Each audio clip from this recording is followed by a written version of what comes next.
Here's the story of Kilt Rock.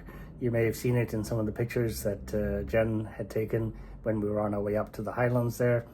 There was a waterfall. If you look in the background, you can see a cliff face that looks like tartan.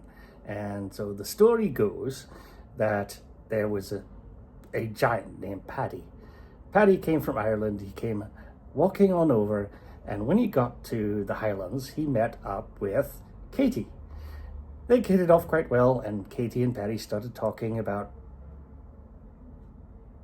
Katie and Paddy started talking about what they were going to do and how life was going, and had a cup of tea and all that kind of stuff. And Paddy suddenly goes, "Oh, I know this is a bit sudden, but would you like to marry me?" And Katie goes, No, I'm actually already married." And he goes, "Oh, to whom?" She says, "I'm married to my husband Angus." And Paddy thinks about this a little bit, and he's a little bit grumpy, and he says, "Well, how about if I fight Angus and the winner gets to marry you?" And Katie thinks about this and goes, "Oh, that's a great idea. Let's do this." And so she says, "Okay, come back tomorrow and you can fight Angus, and whoever wins will marry me."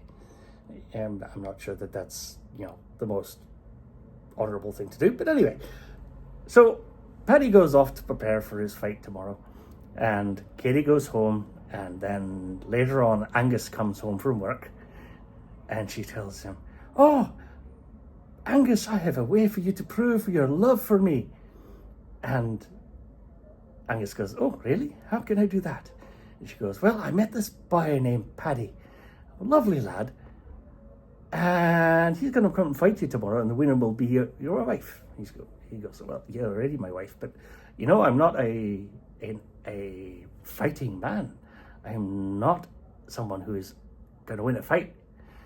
You have to get me out of this." And she goes, No, I thought this would be a perfect way for you to prove your love for me."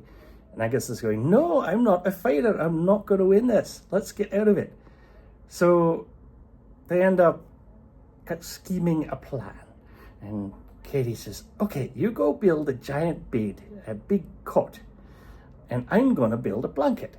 And so they spend all night, and Angus is working on this giant cot. I mean, they're already giants anyway. And Paddy starts weaving a blanket, a tartan blanket. And they are exhausted by the time they're done. They fall asleep on the bed. Next thing, the rooster's crowing, and the light comes up, and there's a big knock at the door. It's Paddy come for his fight. And she says, "Oh, quick, Angus, jump on the cot. I'll wrap you up in this blanket, and you take this pacifier, stick it in your mouth, and be quiet." And so he does this, and Katie goes and opens the door, and there's Paddy, all ready to fight, saying, "Okay, show me Angus." And Katie goes, "No, sorry, Angus has stepped out for a walk, but he'll be back in a few minutes. Why don't you come in and sit down and have a dram of whiskey?" And he goes, "Oh, all right, I like the idea of the whiskey." So he goes and sits down, and Katie goes, "Hang on, I've just got to check on the baby." And he looks through and he sees this giant cot, and Angus sleeping away in the cot.